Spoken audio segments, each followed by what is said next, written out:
A powerful earthquake hit Greece and Turkey today. The Turkish resort city of Izmir seems to have suffered the maximum damage. The earthquake triggered a mini tsunami. Several buildings have collapsed. At least 6 people have died. Here's a report.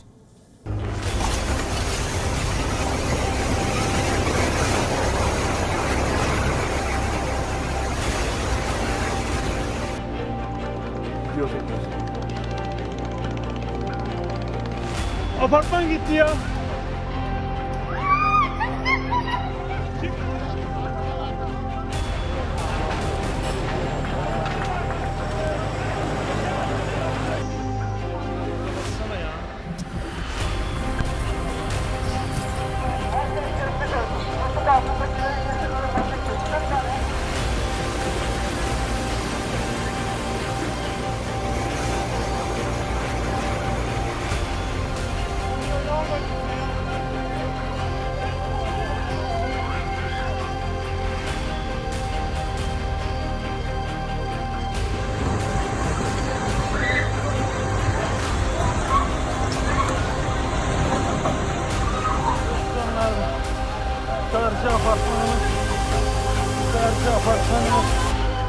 Karşı apartmanımız.